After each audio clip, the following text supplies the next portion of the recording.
one of the most dangerous and infamous mountain passes in the United States. Located in the San Gabriel Mountains, this steep 2.2% grade is not only tough to climb, but it's also hard to roll down without going too fast. It's also the site of not one, not two, but 3 runaway trains. This is the story of the first. On May 12, 1989, in the early morning, Southern Pacific 7551 East was making its way towards the grade. The train consisted of 69 hoppers loaded with trona, a non-marine evaporative material mined as a source of sodium carbonate and sometimes used in fertilizer. It was hauled by a total of 6 locomotives, 4 leaders and 2 helpers. On the head end was SD40T-2 8278, SD45Rs 7551 and 7549, and an SD45T-2 9340. On the helper end was SD40T-2 8317 and SD45R 7443. The crew called in to handle this train were 33-year-old engineer Frank Holland, 35-year-old conductor Everett Crown, both in the lead unit, 43-year-old brakeman Alan Reese, who was in the third unit, 42-year-old engineer Lawrence Hill, and 57-year-old brakeman Robert Waterbury, who were both in the helper unit 7443. They depart Mojave Yard early in the morning, heading for West Colton Terminal, California, where another train will take it down to South America. A little after 7 a.m., they reach the grade. Before they go, though, they test their brakes numerous times. Nothing seems wrong, so they head off towards the grade. As they go down, Frank Holland initiates the train down. The speed limit for the grade, after all, is 29 miles an hour. And on the plus side, the pass curves nearly 56 times, so the friction helps slow the train down.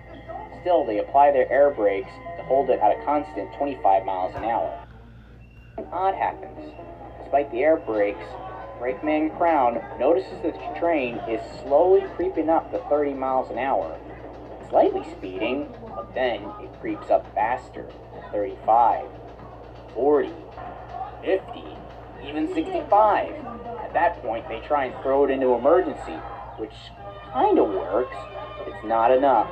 The brakes begin to burn up, and the train begins to fly down the hill as fast as 90 miles an hour. Way too fast. At this point, the engineer wasn't even in control anymore. He and the rest of his crewmen became passengers, and gravity has hijacked the controls. They call ahead to West Colton Terminal, informing them about their problem. Then, Frank remembers that there's a set of houses at San Bernardino, right beside a curve. It was right there that the crew lost all hope.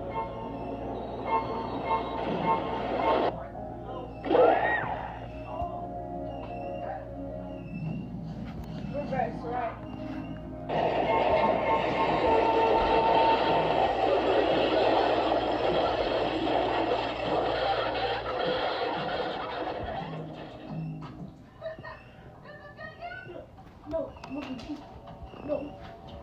Locomotives jump the tracks, and the hoppers tumble down behind, plowing through the houses like nothing. The trona spills everywhere, covering what wasn't crushed, like a sandstorm had just went by. Literally every car and every engine jumped the track. People were still having their breakfast or taking a shower when this rude awakening came through their neighborhood. When the dust settled, the site was a complete mess. People feared something like this would happen, and now that nightmare was reality.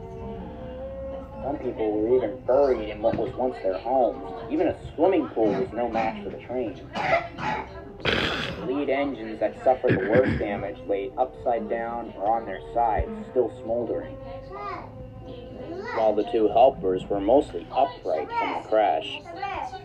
Frank Holland amazingly climbs out of his crushed lead unit, but is badly injured with a punctured lung and several cracked ribs. The 2 crew members in the helper unit were lucky and escaped very serious injury. Since they were at the back, it received the least amount of force when the train came off the track.